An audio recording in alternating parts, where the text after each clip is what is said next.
You will miss 100% of the shots which you will not take. इसका अर्थ यह है कि आप 100% असफल होंगे यदि आप प्रयास करने का सोचेंगे भी नहीं। इसी सुविचार के साथ आप सभी का स्वागत है आपके अपने YouTube चैनल ज्योग्राफी वाला में।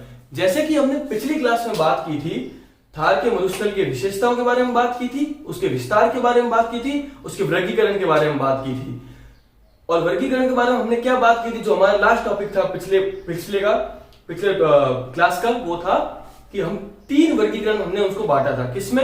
एक मिट्टी के आधार पे बांटा था, एक उसको बनावट के आधार पे बांटा था, और एक उसको जलवायु के आधार पे बांटा था। ठीक है, तो आज हम उसी वर्गीकरण को मानचित्र में दर्शाएंगे। ठीक, और मैंने आपसे पिछली क्लास में 2 क्वेश्चन पूछे थे। वो 2 क्वेश्चन क्या थे? एक तो था कि भाई किस ऊंचाई पे अपन एक भौतिक प्रदेश को पहाड़ियां बोलेंगे। तो मुझे बड़ा दुख सा हुआ, मुझे बड़ा बुरा लगा कि आपने किसी ने भी उसका, बहुत कम लोगों ने, जैसे 2 लोग ही थे जिनको मैंने कमेंट सेक्शन देखा, किसी ने प्रयास भी नहीं किया उत्तर देने का। आप उत्तर देने का प्रयास करिए, गलत होगा कोई दिक्कत नहीं है, प्रयास करने में क्या अर्ज है भाई, प्रयास कीजिए, अच्छा प्रयास कीजिए। गलत होगा मैं आपको समझाऊंगा ना। मैंने बोला था पिछली क्लास में भी कि यदि आपको समझ में ना आए वो क्वेश्चन तो मुझे बता देना, मैं डिस्क्रिप्शन में आप बता देना कि आप सर आप इसका वापस से सही से समझाओ, मैं समझा दूंगा। पर आप प्रयास जरूर कीजिए, उत्तर देने का बिल्कुल प्रयास कीजिए। तो पहले का आंसर था 601 से लेकर 1800 मीटर। भाई किस निम्न ऊंचाई पे अपन भौतिक प्रदेश को पहाड़ियां बोलेंगे, तो वो था 601 से लेकर 1800 मीटर। मैंने परसों की क्लास में या परसों के पहले वीडियो में ये सब कुछ बताया था। ठीक है, और दूसरा क्वेश्चन ये था कि पूर्व का मैदान किसका अवशेष है। तो पूर्व का मैदान जो अवशेष है अपना, पूर्व का मैदान अपना 33 सागर का अवशेष है। किसका अवशेष है? 33 सागर का। जिन 2 दोस्तों ने आंसर दिया था, एक विजय प्रताप सिंह थे और दूसरे थे चौधरी साहब। इन दोनों को बहुत बहुत धन्यवाद है कि इन्होंने एक बार प्रयास तो किया है। इन्हीं की तरह आप बिल्कुल अपना प्रयास भी जारी रखिए, प्रयास करते रहिए। मैं मेरी यहाँ मेहनत कर रहा हूं, आप भी मेहनत करिए। आंसर देने की गलत होगा कोई दिक्कत नहीं है, गलत से ही सिखत अभ्यास, करत अभ्यास ही आप मंजिल तक पहुंचोगे। अभ्यास करते रहो, क्या पता मंजिल तक पहुंच भी जाओ, और क्या पता क्या पक्का ही पहुंचोगे। अभ्यास करो। ठीक है, चलो इसी के साथ हम कल की क्लास का या फिर पिछले वीडियो का कंटिन्यूएशन करते हैं, वहां से ही जारी रखते हैं और मानचित्र में उसको दर्शाते हैं। तो राजस्थान का क्या? राजस्थान में थार मरु का वर्गीकरण। ठीक है, इसको मानचित्र की तरह समझते हैं। अब मैंने आपको सबसे पहले वीडियो में ये बताया था कि जो राजस्थान का जो मैप है वो एक पतंगाकार है, पतंग के आकार का है। ठीक है, तो अपन बना देते हैं पतंग के आकार का, अपने क्या दिक्कत है, ये बना दिया अपन ने पतंग के आकार का। ठीक है, बीच से अरावली गुजरती है, बताया था, बीच से अरावली गुजर गई। ये क्या है? ये है अरावली। ये क्या है? ये है अरावली। एक सेकंड, ये है अरावली। ठीक है, ये है अरावली पर्वतमाला। यहां अपना पूरा थार का मरुस्थल है, यहां पूरा थार का मरुस्थल है। ठीक है, सबसे पहले अपन ने क्या कहा था, अपन ने इसको 2 में बांटा था। किस में, कौन से 2 में बांटा था? एक तो बांटा था शुष्क में और एक बांटा था अर्ध शुष्क में।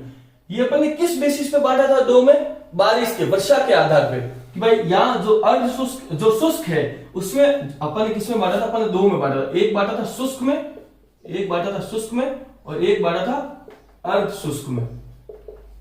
ठीक है, और इनके आधार क्या था? इन दोनों का आधार था वर्षा। क्या आधार था? वर्षा। ठीक है, शुष्क में कितनी होती है? शुष्क में होती है 0 से 20 सेंटीमीटर। अर्ध शुष्क में कितनी होती है? 20 से 40 सेंटीमीटर। ठीक है, अब यहां पे अपन ने क्या बात की थी? अपन ने ये बात की थी कि जो शुष्क है, जो शुष्क मरुस्थल है, उसमें 4 जिले आते हैं। कितने जिले आते हैं? 4 जिले आते हैं। कौन से 4 जिले आते हैं? अपन ने क्या बात की थी इसमें कौन से 4 जिले होंगे? इसमें थे बीकानेर, बाड़मेर, ठीक है, जैसलमेर और जोधपुर। ठीक है, अब ये कहां है? आइए देखते हैं। ये तो रहा आपका बीकानेर, ये रहा जैसलमेर। एक सेकंड,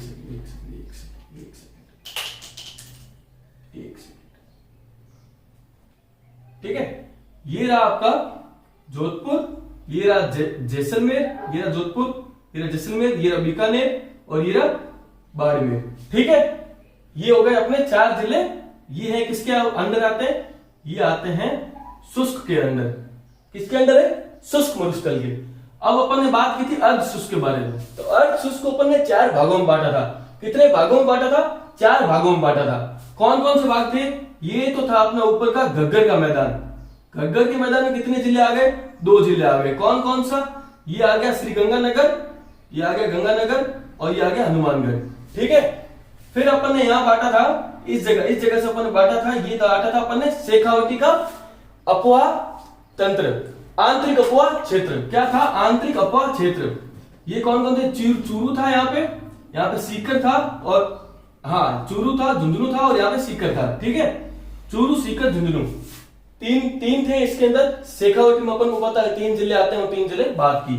यहां अपन ने बात की थी नागौर के ऊपर के पठार की। क्या बात की थी? नागौर का जो ऊपर का भाग है या ऊपर का पठार है उसके बारे में बात की थी। वो भी अर्ध शुष्क में आता है। वो भी किस में आता है? अर्ध शुष्क में आता है। फिर अपन ने बात की थी लूणी बेसिन के बारे में। क्या बात की थी? कि चौथा जो भाग है वो है लूणी बेसिन। अब उसमें कौन कौन से 2 जिले आते हैं? उसमें आता है एक तो जालोर आ गया और एक आ गया पाली। ठीक है, अब एक बात का ध्यान रखना, ये जो आपको मैप में मैंने बताया, ठीक है, 4 जिले तो बताए मैंने। कौन से वाले? ये जो ये वाली लाइन है, ये कौन सी लाइन है? ये है शुष्क और अर्ध शुष्क के मध्य जो बारिश की लाइन है। कि यहां से इधर तो 20 सेंटीमीटर के कम बारिश होगी। किधर? इधर, इस तरफ पश्चिम की साइड, इसके इधर पश्चिम की साइड तो 20 सेंटीमीटर से कम की बारिश होगी। और इस तरफ जाएंगे, पूर्व की साइड जाएंगे तो बारिश बढ़ती रहेगी। यहां से इधर जाओगे ना तुम, तो इधर बारिश सबसे कम और इधर बारिश सबसे ज्यादा। ठीक है, समझ में आ गई? अब अपन क्या बात करेंगे? अब अपन बात करेंगे, जैसे मैंने आपको ये 4 तो बता दी कि भाई ये है।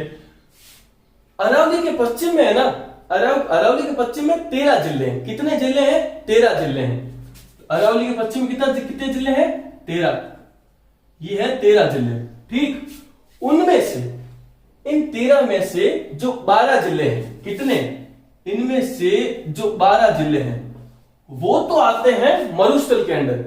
किसके अंदर आते हैं? मरुस्थल के अंदर। ठीक है, थार के मरुस्थल के अंदर आ जाते हैं। भले वो शुष्क मानो, भले वो अर्ध शुष्क मानो। समझ में आई बात? भले वो शुष्क मानो, भले वो अर्ध शुष्क मानो, पर आएंगे वो मरुस्थल के अंदर। ठीक है, इनमें से एक जिला है, और वो जिला कौन सा है? वो है सिरोही। कौन सा जिला है? वो है सिरोही, जहां पे है माउंट आबू, अरावली का सबसे ऊंचा शिखर जो है माउंट आबू में गुरु शिखर। ठीक है, ये सिरोही। क्या? ये सिरोही अपने मरुस्थल में नहीं आता। ये सिरोही मरुस्थल में नहीं आता, अरावली के पश्चिम में है। मानते हैं कि अरावली के पश्चिम में है, और अपन ने पहले बात कर रखी थी कि अरावली के पश्चिम में थार का मरुस्थल है। लेकिन ये एक अपवाद है। ये क्या है? सिरोही एक अपवाद है। ध्यान रखना, क्वेश्चन जरूर आएगा, इससे पूछ सकता है कोई भी कंपटीशन एग्जाम में कि जो अरावली के पश्चिम में कोई एक जिला बताओ जो थार के मरुस्थल में नहीं पाया जाता, या जिसमें थार का मरुस्थल नहीं पाया जाता, तो वो सिरोही आंसर है। ठीक है, अब अपन ये देखते हैं कि जो मरुस्थल का विस्तार हो रहा है उसका कारण क्या है। जो मरुस्थलीकरण हो रहा है ना, उसका क्या कारण है? तो उसका कारण है सहारा का डेजर्ट, सहारा का मरुस्थल और कबीर का मरुस्थल। अच्छा, ये 2 पहली बार आप नाम सुन रहे हो, सहारा का मरुस्थल और कबीर का मरुस्थल। कहां है? नॉर्मल आइडिया है सहारा का मरुस्थल है वो है अफ्रीका में। कहां है? अफ्रीका में। कबीर का मरुस्थल कहां है? कबीर का मरुस्थल है आपके अरब में। ठीक है, तो कुछ अपन इस तरीके से ये अफ्रीका बना देते हैं। ये अपन ने कुछ इससे ऐसे अफ्रीका बना दिया, ऐसे कुछ इस तरीके से है अफ्रीका। ठीक है, ये यहां अपना अरब आ गया, और ये अपना प्रायद्वीपीय ये अपना भारत आ गया, ये अपना भारत आ गया। ठीक है, यह है अपने अरावली, और यह है ये जो अपनी पाकिस्तान से ये सीमा जाती है, ये अरावली है, ये यहाँ पर अरावली है। ठीक है, तो ये यहां जो है ना, ये पूरा ये उत्तर का भाग, अफ्रीका के उत्तर का भाग। किसके भाग? अफ्रीका के जो उत्तर का भाग है, ये पूरा का पूरा क्या है? सहारा। क्या है? सहारा का मरुस्थल विश्व का सबसे बड़ा मरुस्थल सहारा का मरुस्थल। ठीक है, यहां से क्या होता है, और ये है कबीर का मरुस्थल, यह है कबीर का मरुस्थल। एक सेकंड, क्या है, कबीर का मरुस्थल। ठीक है, कबीर का मरु, और ये क्या है, ये अरब, ये इसे कहते हैं अरब पेनिनसुला, अरब प्रायद्वीप। ठीक है, यहाँ अरब कंट्रीज है। ठीक है, ये अरब कंट्रीज है। ये हो गया पाकिस्तान, ये हो गया पाक। पाक में भी थार मरुस्थल है, विस्तार थार मरुस्थल का पाक में भी है। कितने में है, 15% में। पाक में 15% थार का विस्तार है। ठीक है, क्या कहते हैं, कल बताया था मैंने आपको, थार के मरुस्थल को पाक में चेलिस्तान कहते हैं। क्या कहते हैं, चेलिस्तान कहते हैं। ठीक है, अब क्या होता है ना, यहां से ना, यहां से हवाएं चलती है। कहां से, यहां से, ये हवाएं चलती है इधर, इस तरफ क्या चलती है, हवाएं चलती है। इसे अंग्रेजी में कहते हैं वेस्टर्लीज। ठीक है, वेस्टर्लीज कहते हैं इसे अंग्रेजी में, कि यहां से हवाएं चलती है। अब ये यहां से हवाएं चलती है, तो जो यहां की मिट्टी है ना, ये वाली मिट्टी, ये उड़ा उड़ा के यहां तक पहुंचाते हैं। ये कहां तक पहुंचाते हैं, ये यहां तक पहुंचाते हैं। क्या चलती है, यहां से हवाएं चलती है, और ये यहां तक चलती है। ठीक है, अब अरावली के पश्चिम में अपन ने कहा था वर्षा वैसे ही कम होती है, बारिश कम होती है अरावली के पश्चिम में। ठीक है, हवाएं उड़ा उड़ा के खुद के साथ क्या लेके आ रही है, बालू का मिट्टी। क्या लेके आ रही है, बालू मिट्टी, जो अपने धूड़ कहते हैं, धूड़ वो लेके आ रही है। ठीक है, क्या लेके आ रही है, बालू मिट्टी लेके आ रही है। अब भाई बारिश कम हो रही है, मिट्टी आए जा रही है, तो दिखती बात है, मिट्टी आए जा रही है, यहाँ मिट्टी आए जा रही है, ये मिट्टी आए जा रही है। ठीक है, यहां बन गया मरुस्थल। अब इसका कारण क्या हुआ, भाई यहां से यदि हवाएं उठती ही नहीं, इस तरफ हवाएं आती ही नहीं, ठीक है, तो यहां मरुस्थल बनता ही। भाई हवाएं आती नहीं तो मरुस्थल ही नहीं बनता ना। भाई बारिश भले ही कम हो, बारिश कम हो, इसका ये थोड़ा ना मरुस्थल मिट्टी वाला गर्म मरुस्थल बनेगा। बारिश कम होने का कारण थोड़ा, एक ही कारण थोड़ा होता है बारिश कम होना। हाँ, बारिश कम होना भी कारण होता है, वो भी है, पर कुछ कारण तो ये भी है ना, कि ये मिट्टियां उड़ा उड़ा के आ रही है खुद के साथ, पवन ने अपने साथ, हवाएं अपने साथ मिट्टी लेके आ रही है। ठीक है, तो इसका जो मेन कारण है, थार का मरुस्थल का मेन कारण है बनने का, वो मेन कारण है, एक तो सहारा का मरुस्थल, एक है सहारा का मरुस्थल, ठीक है, और एक है कबीर का मरुस्थल। तो क्या मेन कारण हुए दो, एक तो सहारा का मरुस्थल हो गया, जो कहां है, ये है अफ्रीका में। ठीक है, और कबीर का मरुस्थल कहां है, ये है अरब कंट्रीज में, अरब देशों में। ठीक, आगे बात समझ में, कैसे विस्तार हो रहा है इसका। भाई सहारा अफ्रीका में क्या है, विश्व का सबसे बड़ा मरुस्थल, क्या नाम है, सहारा। ठीक है, अब सहारा में हवाएं उठ रही है। ठीक है, यहां से हवाएं आ रही है, अपने साथ मिट्टी लेके आ रही है, इसकी मिट्टी लेके आई, थोड़ी कबीर का मरुस्थल की मिट्टी लेके आई, ये इस तरफ आ रही है। पाक में भी ये अपनी मिट्टी छोड़ रही है, कुछ मिट्टी भारत में भी छोड़ रही है। अब आप सोच रहे हो इसके आगे क्यों नहीं जाती, अरावली आ गई ना भाई, क्या आ गया, अरावली आ गई ना, कहां जाएगी आगे। अरावली ना तो बारिश होने देती है, ना मिट्टी आगे जाने देती है। ये जो पर्वतमालाएं होती है ना, ये बहुत ज्यादा यूजफुल होती है एक देश के लिए, बहुत ज्यादा उपयोगी होती है एक देश के लिए ना, बहुत ज्यादा यूजफुल होती है। ऊपर से अपन हिमालय देख लें, तो हिमालय ना, जो भारत का जो उत्तर का भाग है, उसको ठंडा होने से बचाती है, क्योंकि जो ऊपर से, जो उत्तर से जो हवाएं आती है, वो बहुत ही ठंडी हवाएं आती है। और हिमालय का काम है, हिमालय एक रीढ़ की हड्डी है अपनी, जो सीधी खड़ी रहती है और उस हवा को इधर नहीं आने देती। तो आप पहाड़ों को कम मत समझना, एक अरावली अपन को इस तरफ, मरुस्थल सिर्फ इस तरफ रह गया है, इधर विस्तार होने ही नहीं दे रही, क्यों, अरावली सामने खड़ी है। भाई यूं एक चीज पड़ी है, अपन यहाँ चीज आ रही, वहां पर टकरा के वापस रह रही, वहां पर टकरा के वापस रह रही, उधर जा ही नहीं पा रही। तो बहुत लंबी ये चीज अरावली पर्वतमाला कहां से कहां तक है, गुजरात से लेके दिल्ली तक है। कहां तक है, गुजरात से लेके दिल्ली तक है। तो इतनी लंबी है, तो मरुस्थल सब किस तरफ हो गया, मरुस्थल सब दिल्ली से, गुजरात में भी है मरुस्थल, क्योंकि यूं है। तो ये वाला जो पार्ट हो गया, ये तो पूरा मरुस्थल हो गया, क्योंकि हवाएं आ रही है, मिट्टी ला रही है। अब जो इधर वाला जो पूर्व का पार्ट जो भाग हो गया, वहां पे मैदानी भाग है, क्योंकि वहां नदी आती है, और वो मैंने आपको समझा रखा था। ठीक है, तो ये आपको समझ में आ गया, ये कारण है। अब है कि जो मरुस्थल के, ये थार मरुस्थल के बनने का कारण ये क्या है, थार मरुस्थल कैसे बना, किसके कारण बना, ये सहारा के मरुस्थल के कारण बना और कबीर के मरुस्थल के कारण बना। ठीक है, ये तो हो गया। अब अब आइए देखते हैं कि जो थार के मरुस्थल के पीछे जो विस्तार होने का कारण है, क्या कारण है, जो अपन जैसे कहते हैं कि इनको कारण के कारण है इनको, तो उसका विस्तार होने का क्या कारण है। थार के मरु के विस्तार का कारण, तो विस्तार का कारण, ठीक है। तो दो कारण है इसके, ठीक है, दो कारण है। एक तो हो गया भौतिक कारण, क्या हो गया, भौतिक कारण या प्राकृतिक कारण, ठीक है।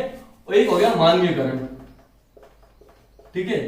एक तो जो प्रकृति के कारण है, जो प्रकृति के द्वारा है वो कारण हो गए, और एक है जो मानवीय, जो अपने कारण, जो अपन इंसानों के कारण जो हो रहा है वो है।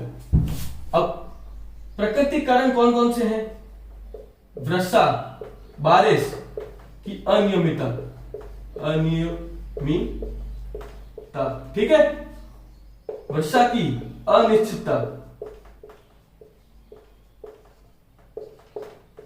ठीक है, खंड वर्षा, ये हो गई। मानवीय कारण कौन कौन से हैं, ये कुछ थोड़े ज्यादा हैं। पेड़ पौधे काटना, वृक्षों का काटना, ठीक है, पेड़ पौधे काटना हो गया। दूसरा हो गया अपने अत्यधिक पशुचारण,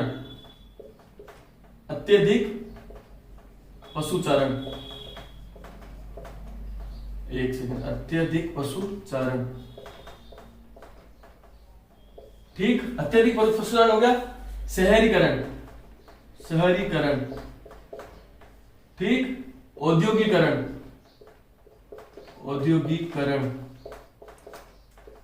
ठीक है। फिर हो गया प्रदूषण, और फिर हो गया जनसंख्या में बढ़ोतरी, जनसंख्या वृद्धि,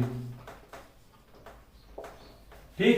क्या क्या कारण हो गए भाई, जो प्रकृति कारण है, वर्षा की अनियमितता, अनसर्टेनिटी, क्या अनसर्टेनिटी, अनिश्चितता, एक निश्चित टाइम पे ना आए, ये अनियमित मतलब इरेगुलरिटी, कभी भी बारिश आ जाती, कभी भी नहीं आती, ठीक है, क्योंकि अरवली के पश्चिम में तो ये वर्षा वाले, तो ये तो प्रकृति कारण है, तो वर्षा के ही होंगे। अब ये कि खंड वर्षा मतलब स्टॉप एंड गो, कभी रुक जाती है, कभी स्टार्ट हो जाती है, कभी रुक जाती है, कभी स्टार्ट हो जाती है, ये चीज है, ये तो है प्रकृति कारण। अब जो मानवीय कारण है वो है पेड़ पौधों का काटना, मतलब अपन ने बहुत ज्यादा वृक्षों को काटा है, इसके कारण भी मरुस्थल बन रहा है, ठीक है, या मरुस्थलीकरण हो रहा है, जैसे अपन सही तरीके से बोले तो। अत्यधिक पशुचारण, मतलब पशुओं का यदि अत्यधिक, मतलब वो यदि पशुचारण होगा एक लिमिट से ज्यादा, तो भी वहां मरुस्थल बनेगा, ठीक है। शहरीकरण, अर्बनाइजेशन, शहरीकरण भी एक बहुत बड़ा कारण है, शहरीकरण बहुत बड़ा कारण, इससे भी कुछ फैक्टर्स हैं जिसके कारण ये होता है। औद्योगिकरण, इंडस्ट्रियलाइजेशन, आजकल उद्योग बहुत ज्यादा हो रहे हैं, उद्योग तो मतलब औद्योगिकरण तो आजकल एक देश का अपन कहें तो एक चेहरा है कि जिस देश में ज्यादा उद्योग है, जिस देश में ज्यादा फैसिलिटीज है, उस देश को अपन एक मतलब विकसित देश के हिसाब से मानते हैं। उद्योग आजकल बहुत ज्यादा इंपॉर्टेंट हो चुका है, तो इस इंपॉर्टेंस के कारण अपने प्रकृति पे प्रभाव पड़ रहा है, और इसके कारण मरुस्थल, मतलब अपना मरुस्थल का कारण यही हो गया, औद्योगिकरण। प्रदूषण बहुत ज्यादा है, हर कहीं करनी गाड़ी तो आजकल तो गाड़ी डाल तो कोई भाई को नहीं भाई, सबका सब मतलब पाड़ो बैंड में तो कि नहीं इंटरेस्ट ही नहीं, तो प्रदूषण तो होगा ही भाई, बाइक होगी, गाड़ियां होगी, तो प्रदूषण है ही। और इसके अलावा भी प्रदूषण हर जगह, जरूरी नहीं है कि सिर्फ उसी से प्रदूषण के और भी कुछ कारण है, ठीक है। अब जनसंख्या में वृद्धि होगी, एक जगह पे संसाधन कम है, रिसोर्सेज क्या होता है ना, कि यदि रिसोर्सेज के बराबर यदि जनसंख्या हो तो कोई दिक्कत नहीं होती प्रकृति को, भाई आप जितना प्रकृति से लोगे, ठीक है, प्रकृति वापस खुद ही बिल्ड करती रहती है, खुद ही अपना मतलब अपना काम चला लेती है खुद। पर आप प्रकृति से ले रहे हो, प्रकृति आपको दे रही है, पूरा सब कुछ दे रही है, पर फिर आप ज्यादा ही लेने की सोच रहे हो, आप जनसंख्या बढ़ा रहे हो, एक जगह पे बहुत सारा जनघनत्व हो गया है, फिर उस संसाधन की कमी हो जाएगी, संसाधन की कमी के कारण फिर संसाधन की कमी हो जाए, भूखमरी होगी, ये सब कुछ होगा, और कहीं ना कहीं थार के मरुस्थल के विस्तार में कहीं ना कहीं काम आता है, ठीक है, कहीं ना कहीं इसका फैक्टर है। अब अपन आगे देखते हैं शुष्क मरुस्थल, क्या देखेंगे अपन आगे। अब अपन अभी तक क्या क्या देखा है, अपन ने अभी तक स्टार्टिंग में अपन ने वर्गीकरण देखा, ठीक है, मानचित्र में कि किस तरीके से वर्गीकरण हुआ, कौन कौन से जिलों में है, ठीक है। उसके बाद अपन ने क्या देखा, उसके बाद अपन ने देखा कि भाई मरुस्थलीकरण, जो मरुस्थलीकरण हो रहा है, जो थार का मरुस्थल, उसके कारण क्या है, उसके कारण क्या है, सहारा का मरुस्थल, कबीर का मरुस्थल, और फिर भौतिक कारण और मानवीय कारण अपन ने देखे, ठीक है। अब एक इंपॉर्टेंट बात, जो थार के मरुस्थल की ढाल है, ढाल मतलब जिस तरह वो ढला हुआ है, ढाल, थार के मरुस्थल की ढाल किधर है, तो वो है उत्तर से दक्षिण की ओर और पूर्व से पश्चिम की ओर, ठीक है। इसकी ढाल किधर है, उत्तर से दक्षिण की ओर, पूर्व से पश्चिम की ओर, ठीक है। ये ढाल है, ये क्या है, ये दोनों दोनों क्या है, ये दोनों ढाल है। आगे बात समझ में आपको, चलो अब अपन स्टार्ट करेंगे। शुष्क मरुस्थल, जलवायु के हिसाब से अपन ने दो में बांटा था, एक था शुष्क, एक था अर्ध शुष्क। शुष्क में कितने जिले थे, क्या बताया था मैंने आपको, कितने जिले थे, शुष्क में 4 जिले थे। कौन कौन से थे, बीकानेर था, बाड़मेर था, जैसलमेर था, जोधपुर था, ठीक है, कोई दिक्कत नहीं। शुष्क मरुस्थल स्टार्ट करेंगे। अब आप शुष्क से क्या समझते हैं, क्या मतलब है शुष्क से, सीधी सी बात है, शुष्क मतलब बिल्कुल ही सूखा, रुक्ष, शुष्क, इसको रुक्ष भी कहते हैं, इस मरुस्थल को रुक्ष भी कहते हैं। डॉक्टर ईश्वरी प्रसाद मिश्रा ने इसको रुक्ष मरुस्थल भी कहा गया है। बिल्कुल सूखा है, बारिश तो है नहीं, बहुत कम है भाई। जो शुष्क मरुस्थल है उसमें तो बारिश बहुत ही कम है, 0 से 20 सेंटीमीटर की कोई बारिश होती है क्या यहाँ है, कितनी बारिश है, 0 से 20 सेंटीमीटर। अब ये भी कोई बारिश है, पानी छिड़का है ऊपर से, मतलब पानी छिड़क लो, मजे कर लो, बारिश नाम की तो कोई है ही नहीं, ठीक है। अब अगर शुष्क मरुस्थल, तो शुष्क मरुस्थल में अपने क्या क्या है कि एक तो बारिश की कमी, ठीक है, मिट्टी बहुत ज्यादा, बारिश की कमी हो जाएगी, मिट्टी बहुत ज्यादा हो जाएगी, और जो बालू मिट्टी से जो आकृतियां बनेगी, अपन शुष्क मरुस्थल में क्या पढ़ेंगे इंपॉर्टेंटली, एक तो अपन शुष्क मरुस्थल में अपन ने देख लिया कौन कौन से जिले हैं। अब इसमें अपन बालू का स्तूप पढ़ेंगे। क्या चीज पढ़ेंगे अपन इसमें अपन पढ़ेंगे बालू का स्तूप। स्तूप आपके लिए नई चीज है। क्या है स्तूप, क्या मतलब समझते हैं इससे आप, क्या मतलब क्या है इसका, बालू का स्तूप से क्या मतलब, स्तूप शब्द का मतलब, जो बालू मिट्टी जो आकृतियां बनती है ना, हवाओं के कारण, हवाओं के जमा होने के कारण, हवाओं के अप्रदन के कारण जो आकृतियां बनती है ना, उन्हें कहते हैं स्तूप। क्या कहते हैं उन्हें कहते हैं स्तूप। इंग्लिश में कहते हैं ड्यून्स, सैंड ड्यून्स। क्या कहते हैं इंग्लिश में, ड्यून्स, ठीक है। क्या कहते हैं, बालू का स्तूप। इसकी परिभाषा आप देखो तो ये है कि बालू मिट्टी के द्वारा बनाई गई आकृतियां, या बालू मिट्टी के द्वारा बनी गई आकृतियां, उन्हें कहते हैं स्तूप, ठीक है। इनको धोरा व धर्यन भी बोलते हैं। क्या बोलते हैं, धोरा व धर्यन बोलते हैं। कहां बोलते हैं, जैसलमेर में बोलते हैं। कहां बोलते हैं, जैसलमेर में। ये जो स्तूप है ये सर्वाधिक कहां है, सर्वाधिक ये कहां है, ये सर्वाधिक है बीकानेर में। कहां है भाई, बीकानेर में। तो स्तूप बनने का कारण क्या होगा, स्तूप बनने का कारण सीधी सी बात है, एक तो रेत ज्यादा होनी चाहिए, मिट्टी धूल ज्यादा होनी चाहिए, ठीक है। जो हवाएं होती है वो तेज गति में होनी चाहिए, ठीक। और जो हवाओं की गति में जो अवरोध हो ना वो होना चाहिए। पवन जैसे चल रही है, उसके बीच में अवरोध हो गया तो उसके पीछे स्तूप बन गया, ठीक है। ये तो 3 तो इसके कारण हो गए। स्तूपों से किस तरह के प्रश्न आते हैं, तो एक तो उनकी डायरेक्शन पूछ लेंगे, उनकी दिशा पूछ लेंगे, किस दिशा में स्तूप बन रहा है, ठीक है। एक पूछेंगे स्तूप बनने का कारण क्या है भाई, किस कारण से स्तूप बना है, जैसे अनुदैर्ध्य हो गया, अनुप्रस्थ हो गया, ये स्तूप किस कारण से बने। और जो तीसरा जो मेन रीजन हो जाएगा वो हो जाएगा कि स्तूप की आकृति क्या है। अब जो बालू मिट्टी की जब आकृति बनती है उसे स्तूप कहते हैं, तो कहते हैं स्तूपों की आकृति क्या है, ठीक है। ये 3 तरह के क्वेश्चन आएंगे। दिशा आ जाएगी, दिशा, फिर आ जाएगा अपना किस प्रकार बने हैं, फिर आ जाएगा इनकी आकृति क्या है, ठीक है। तो आइए अपन 2 क्वेश्चन जो अपन के जो अपनी डेली की बात है कि मैं आपको 2 क्वेश्चन देता हूं और मैं उम्मीद करता हूं कि आप उसका आंसर मुझे बिल्कुल देंगे, ठीक है। तो जो 2 क्वेश्चन है उसमें पहला क्वेश्चन तो कुछ इस तरीके से है कि थार का मरुस्थल जो भारत में है उसको अवरोही क्रम में दर्शाएं, ठीक है।